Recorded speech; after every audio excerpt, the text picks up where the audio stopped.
All right, we are in a new activity, which is 113, the traces we leave behind. So the first part is it's all in the evidence. So every day we each build a footprint of forensic evidence that can be examined to trace our activities and provide a record of where we have been. We naturally shed dead skin and hair wherever we go. We leave our fingerprints on items we touch, and our saliva can be found on the mug from our morning coffee. Most of us also create a vast digital footprint online, from text messages, phone calls, and emails to social media, blog, and forum posts. Both of these footprints can provide a traceable snapshot of our daily lives. So, evidence at the scene of potential crimes, such as blood, DNA, digital clues left on a cell phone, or fingerprints, all help forensic investigators determine what might have occurred and help identify or rule out potential suspects. There are also often tiny fragments of physical evidence called trace evidence, such as hairs, fibers from clothing or carpeting, or pieces of glass that can help tell the story of what happened. We all have common biological similarities, but there are differences that make us all unique.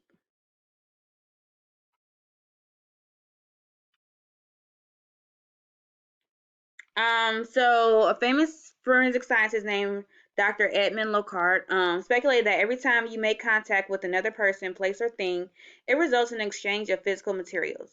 This concept is refers to as Lockhart's exchange principle, which hypothesizes that it is impossible for a criminal to act without leaving traces. So one of your discussion would be, do you think that Lockhart's hypothesis is generally accurate, and what types of evidence and technologies are available to investigators today that were not available during Lockhart's time? Remember, his time was 1877 to 1966, so we've come a long way since then. So the findings carefully collected at the scene will help you piece together what happened to Anna and who, if anyone, may be involved in her death. So now that you're back at the lab, you will help process the following pieces of evidence: hair, strands of hair found on Anna's body; digital evidence, messages, images, and other data found on Anna's phone and tablet; fingerprints, two prints were found at the scene. One of the career connections in this activity is a forensic technician. Forensic technicians can work in the lab or in the field to process crime scenes. Processing a scene of a possible crime includes documenting the scene through observations, notes, sketches, and photographs. Evidence is then collected, cataloged, and delivered to the appropriate labs. In your notebook, you're going to list some ways in which a forensic technician working in a lab might analyze evidence left at the scene of a mysterious death.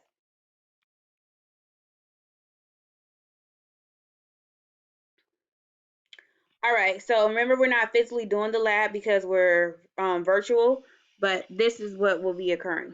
So you'll complete 3 different labs to analyze the evidence from the scene of Anna's death and learn skills you will use in future cases. Carefully follow procedures and record your observations and results, as Anna's family is counting on you for closure. For each station, read the background information that discusses the type of evidence being analyzed, and then follow the provided directions to perform the analysis. So something that is important is how to use a microscope, um, and the different parts of the microscope. So you have the ocular lens or the eyepiece, you have the arm, you have the stage clips, coarse adjustment knob, you have the fine adjustment knob, you have the base, you have the on and off switch, you have a light source, you have the diaphragm, you have the stage, you have different objectives, and you have resolving nose piece. If you click on this link, it also goes into further details about some of these pieces of the microscope.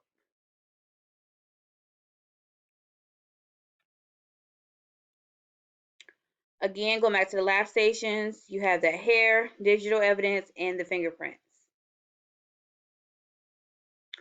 Just a little background about hair. So hair strands found at a potential crime scene can often provide clues for investigators. So although hair analysis cannot pinpoint a suspect with 100% certainty, it can help eliminate persons of interest and provide clues as to who might have been present at the scene. So at the microscopic level, hair can provide information about the person's characteristics, such as race, sex, and possibly age. When forensic technicians collect hair from the scene of the crime, they analyze it to determine their origin, human versus animal, and then they compare it to the hair of the suspects and victims. So in this case, the hair sample that was found, you're going to compare it to the victim, who was Anna Garcia, but also the persons of interest in this case. You're also going to rule out whether it's human hair versus animal hair. So to better understand what you are looking for when you view hair samples under a microscope, take a deeper look at the structure of hair, and explore the interactive model to the left by clicking on the image.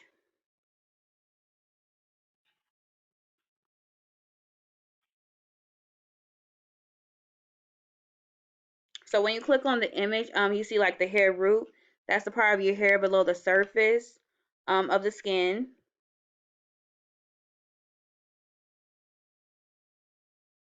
You have the hair shaft. That's the part of your hair that can be seen above the skin. So that's the hair that you physically see. And hair is composed of a protein called keratin. So keratin is the same protein that forms our nails and our outer layer of skin. Hair shafts are composed of three layers: the cuticle, the cortex, and the medulla.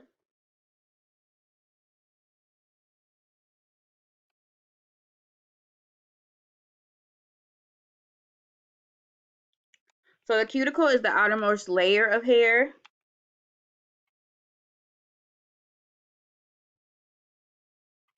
The cortex is the intermediate layer of hair, and the cuticle, like I said, is the outermost layer of the hair. And then the medulla is the innermost layer of the hair. So you have the medulla, the cortex, and the cuticle.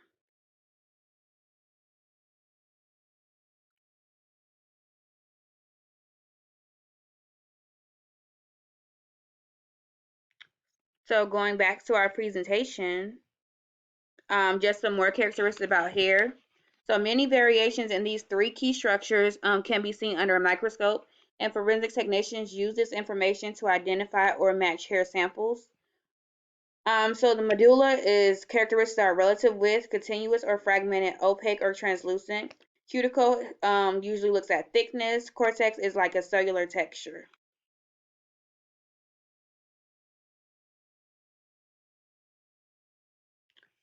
In addition to those anatomical regions of the hair, many other characteristics are also useful in the microscopic comparison process, such as the growth cycle. So hair grows in three cycles. You have the anagen, which is where hair grows. The catagen is the follicle shrinks. The telogen, hair shreds. You also have the diameter of hair. Artificial treatment, so dyes, cleansers, straightener chemicals, and oils leave residue or damage seen under microscope. And then also disease and abnormalities can also be located with hair samples. So that's how people that have alopecia and other diseases, they can also be diagnosed through hair, you know, samples under the microscope. So with the station one hair, what you're gonna do is you're gonna watch this video. And of course, the sound isn't going to play. But when you watch it on your own, you're going to look at Heidi, and it's going to take you through the process so that you can look at that hair sample and try to identify a person of interest, who the hair sample matches, or if it matches the victim. So then after you move from the hair, you're going to transition to the fingerprints. But we'll continue that at a later time. So the first part, you're just going to focus on the hair, and then you're going to transition into the fingerprint.